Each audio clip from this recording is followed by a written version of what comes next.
Hello friends, நம்ம எப்படி money save பண்ணுறது அப்படிங்கிற டிப்ஸ் பற்றி தான் இப்போ பார்க்க போகிறோம். நமக்கு எவ்வளோ சம்பளம் வந்தாலும் மாத கடைசியில் அது எப்படியும் பத்தறதில்லை. அதுக்கு நம்ம இந்த மாதிரியான நான் இப்போ இந்த வீடியோவில் சொல்ல போகிற 5 ஸ்டெப்ஸை நீங்கள் ஃபாலோ பண்ணிங்கன்னா உங்களுக்கு ஒரு பர்டிகுலர் அமௌண்ட் உங்களால் சேவ் பண்ண முடியும். இது ரொம்ப எஃபெக்டிவாகவும் இருக்க மெத்தட்ஸ் தான். நீங்களும் இதை ட்ரை பண்ணி பாருங்கள். First, plan your budget. உங்களோட பட்ஜெட்டை எப்போவுமே நீங்கள் பிளான் பண்ணிக்கணும்.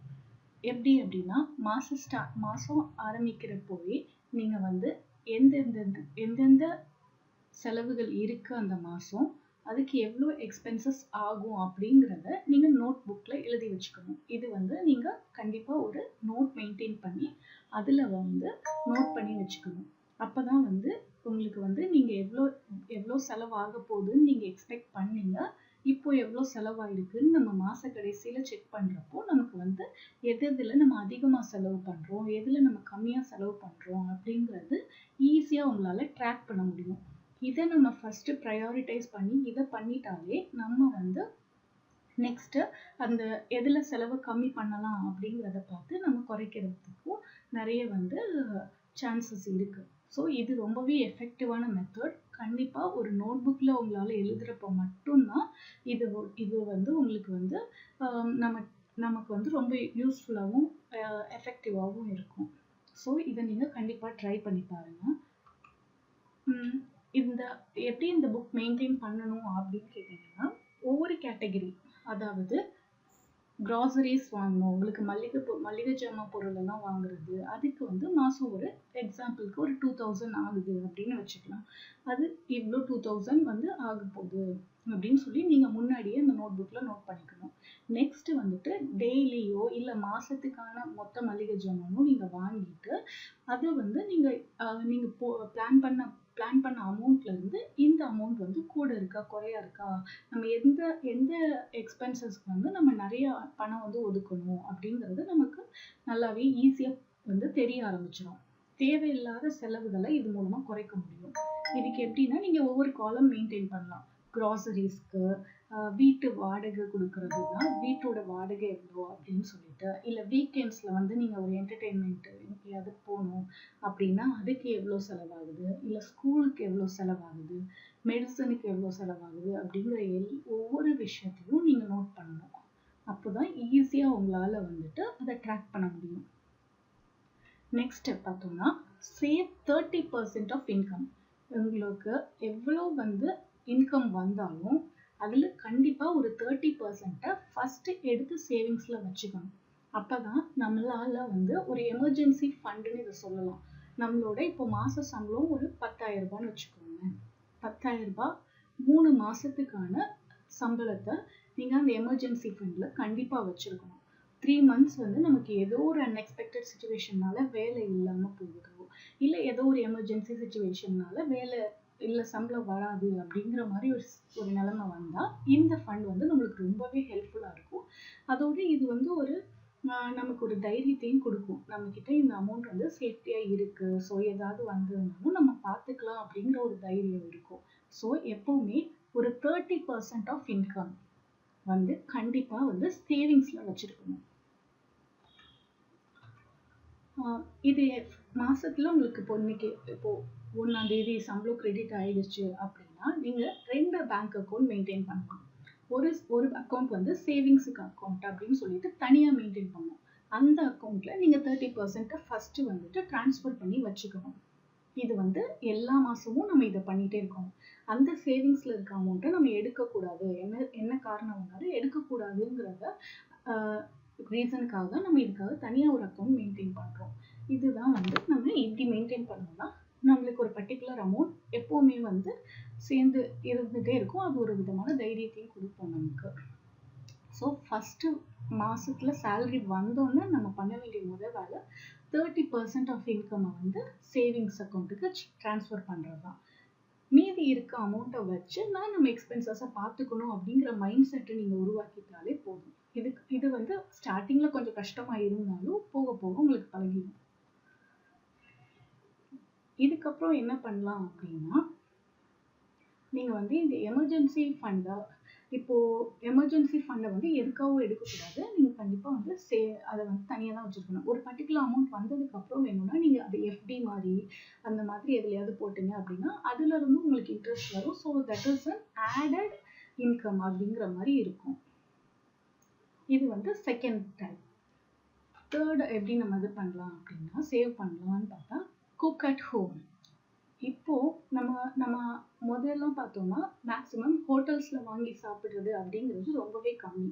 ஆனா இப்போலாம் நம்ம அடிக்கடி வந்து வீக்கெண்ட்ஸ்ல வந்து நம்ம ஹோட்டல் போறது, இல்லை நினைச்சோம்னா நம்மளுக்கு பிடிச்ச சாப்பாடை வந்து நம்ம ஆர்டர் பண்ணி வாங்கி சாப்பிடுறது, இந்த மாதிரி இது வந்து நம்ம நிறைய பண்ண ஆரம்பிச்சிட்டோம். இதுலயும் வந்து ஒரு பர்டிகுலர் அமௌண்ட் வந்து நமக்கு வந்து அது வேஸ்ட்ன்னு சொல்ல முடியாது. பட் நம்ம கண்ணுக்கு தெரியாம இது ஒரு பெரிய செலவா வந்து இந்த மாச கடைசியில நிற்கும். கொஞ்சம் கொஞ்சமா நம்மளுக்கு போற மாதிரி தெரிஞ்சாலும் இது ஒரு குறிப்பிடத்தக்க அமௌண்ட் தான். ஸோ இதை நம்ம எப்படி கம்மி பண்ணலாம் அப்படின்னா முடிஞ்ச அளவுக்கு வீட்லயே சமைச்சு சாப்பிட ட்ரை பண்ணுவோம். வெரைட்டி ஆஃப் டிஷ்ஷஸை நம்மளே வந்து இப்போ யூடியூப் பார்த்து கற்றுக்குறோம். ஸோ அது மாதிரி கற்றுக்கிட்டு ட்ரை பண்ணலாம். அந்த மாதிரி பண்ணலாம்.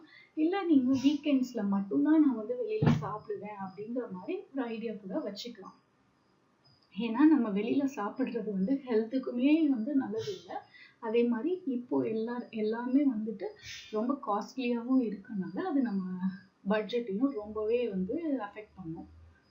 ஸோ அந்த இப்போ நம்ம வந்து என்னென்ன வேணும் அது அது இப்போ சமைக்கிறதுக்கு என்னென்ன தேவைப்படுதுங்கிற ஐட்டம்ஸும் முன்னாடியே லிஸ்ட் பண்ணி நம்ம வந்து வாங்கி வச்சுக்கிட்டு நம்ம வந்து வேணுங்கிறத வீட்டில் முடிஞ்ச அளவுக்கு சமைச்சு சாப்பிட பார்த்தோம்னா அது ரொம்பவே வந்து நம்ம பணமும் வேஸ்ட் ஆகாது, நம்ம ஹெல்த்தும் வந்து நல்லாயிருக்கும்.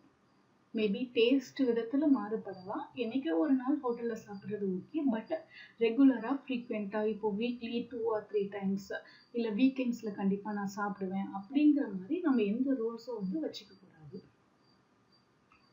Shop with list. நீங்கள் எப்போவுமே என்ன பண்ணலாம் அப்படின்னா கிச்சனில் வந்து ஒரு குட்டி நோட் வித் பென் வச்சுக்கணும். அதில் என்னென்னா இப்போ என்னென்ன ஐட்டம்ஸ் நமக்கு தீர்ந்து போதோ அதை வந்து அப்பப்போ அதில் நோட் பண்ணி வச்சுக்கணும். ஸோ தட் நம்ம வந்து மொத்தமாக வந்து நம்ம மளிகை ஜாமானோ ஏதோ க்ராசரிஸோ வாங்குறப்போ நம்ம அந்த லிஸ்ட்டில் இருக்க ஐட்டம்ஸ் எதெல்லாம் இல்லையோ அதெல்லாம் நம்ம பார்த்து வாங்குவோம். அதே மாதிரி இப்போ நீங்கள் ஷாப்பிங் போகிறீங்க அப்படின்னாலும் அதை வந்து ஒரு லிஸ்ட்டு போகிறதுக்கு முன்னாடியே லிஸ்ட் ப்ரிப்பேர் பண்ணி நம்ம என்னெல்லாம் வாங்க போகிறோம், எது நமக்கு கண்டிப்பாக அத்தியாவசிய தேவைகள்னு பார்த்துட்டு அதை மட்டும் நம்ம வாங்கினா போதும். ஏன்னா இப்போ நம்ம வந்து இப்போ பெரிய பெரிய ஷாப்பிங் மால்ஸ்லையும் நம்ம பெரிய ஒரு ஸ்டோர்லேயும் நம்ம இப்போ ஷாப்பிங் எல்லாம் போகிறோம். அப்படின்றப்போ அங்கே நம்ம தேவையான ஐட்டம்ஸை விட தேவையில்லாத ஐட்டம்ஸ் வந்து நிறையவே நம்ம ஷாப் பண்ணுறோம். அப்படிங்கிறதுனால அதுவும் வந்து ஒரு தேவையில்லாத அனாவசிய செலவாக தான் வந்து நிற்கும். இது மேபி நமக்கு அப்போதைக்கு வந்து ரேட் ரொம்ப கம்மியாக தானே இருக்குது, ஆஃபரில் தானே இருக்குது அப்படின்னு சொல்லி நம்ம வாங்கிட்டாலும் அந்த பொருளை யூஸ் பண்ணாமல் ஒன்று அது வேஸ்ட்டாக போகுது. அப்படி இல்லைன்னா அது நமக்கு தேவையே இல்லாத ஒரு ஐட்டமாக இருக்குது. ஆஃபரில் இருக்குது அப்படிங்கிறதுக்காக நமக்கு தேவையில்லாததையும் நம்ம நிறைய வாங்குவோம். ஸோ இதை வந்து அவாய்ட் பண்ணுறதுக்கு நம்ம வந்து ஒரு லிஸ்ட் ரெடி பண்ணி வச்சுக்கிட்டு அதுக்கப்புறம் ஷாப்பிங் போகணும். அந்த லிஸ்ட்டில் என்னென்ன நம்ம வாங்கிட்டோமோ அதை அப்பப்போ டிக் பண்ணிவிட்டு அதை மட்டும் வாங்கிட்டு நம்ம வந்தோம்னா நம்ம மணி நிறையவே சேவ் பண்ணலாம். Next, use energy efficiently. அப்படின்னா என்ன அப்படின்னா எனர்ஜி அப்படிங்கிறது வந்து இப்போ எல்லாத்தையுமே எடுத்துக்கலாம். எலக்ட்ரிசிட்டி வந்து தேவையில்லாமல் இப்போ ரூமில் நம்ம இருக்க மாட்டோம், பட் ஃபேன் ஓடிட்டே இருக்கும், லைட்டு ஆனில் இருக்கும். எப்படி எதுக்கு அது வேஸ்ட்டாக யூஸ் ஆகுது அப்படின்னு சொல்லி நம்ம அப்பாலாம் திட்டிகிட்டே இருப்பாங்க.